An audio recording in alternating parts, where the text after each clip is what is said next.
Hi guys, welcome to another YouTube video. I wrote my book or my first book in 2011, which was a concept, and it got published when I was 21. And from there, I've written two books. The first one was Success Psychological, which was published in 2015, and in 2023, I wrote another book called Digital Sabbath, which was an experiment to say how do you live without social media. Anyway, this is not about the books that I've written. I'm going to do a proper video for me to give you a background how actually became a writer. Anyway, guys, here's another YouTube video. My name is Ivan Chauke. I'm a writer, I'm a speaker, and I am an engineer. So today I want to talk about 10 things that you need to do if you're a young writer. And the word young here, I'm considering to be someone that has never written a book. So if you have written a book, maybe I think that this can also help you. But for this now, it's only for people that have not written a book, but are considering to write a book in 2026. Let's go. So number one is that you have to define your audience. Now, this is very difficult. I remember how it felt for me when I was writing my first book, because I don't know, what do I define my audience to be? Is it young people? Is it old people? Is it people of my age? Like, who are my audience? So the best way to do this is that you need to write for audience of one. Think about one person that you're writing this book for.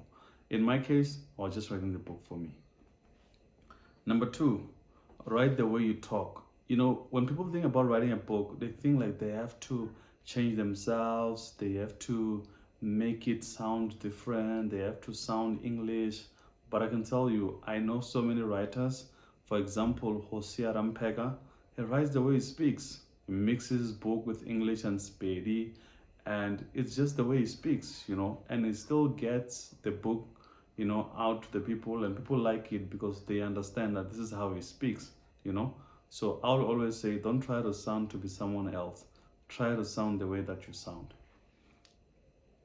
Number three, don't be an English professor.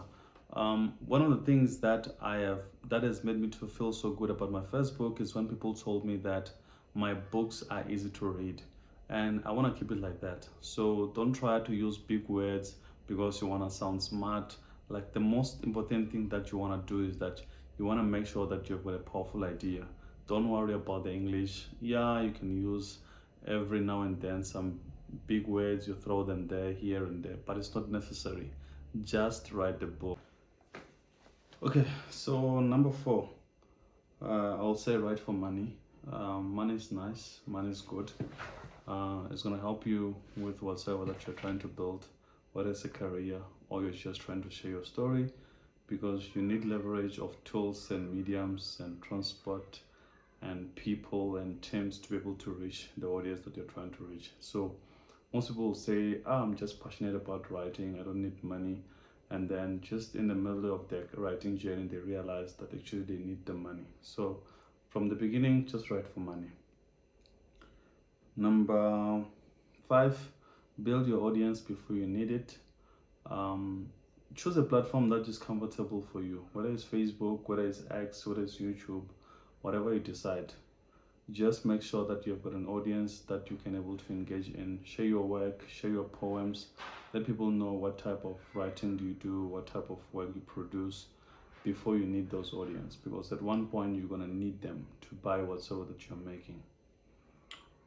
Number seven, do you want to become a writer or do you just want to write a book? You have to decide that for yourself, because that is going to decide all the decisions that you make in your life. Number eight, writing is difficult. Most people, they write and they discover that writing is difficult and then they quit. So I want to tell you from the beginning, writing is difficult. If you find it being difficult, it is because it is difficult, but don't quit. Number nine, don't stop writing. If you stop writing, you kind of like make your life difficult, because you still have to go back and start writing again. So you rather write slowly, but don't stop writing. Number 10, share your work.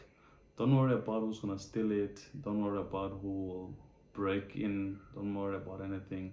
The ideas will just keep coming to you. I've never been worried about ideas to begin with, because I understand that implementing ideas is more difficult than having the ideas. So just share your work, man. No matter who steals it, it doesn't matter. Actually, the best reward for your work is when somebody steals it. I once wrote a post on X about things that I've learned from having a car, and someone stole the tweet, and people started inboxing me and saying that someone stole your tweet. So people know who the originator is. So don't worry about your work and someone stealing it. Anyway, those are the 10 ideas I wanted to share with you regarding writing. I'm going to be doing writing classes this year, and I'm going to share my story about how I became a writer on the next one. So please make sure that you subscribe and you comment to stay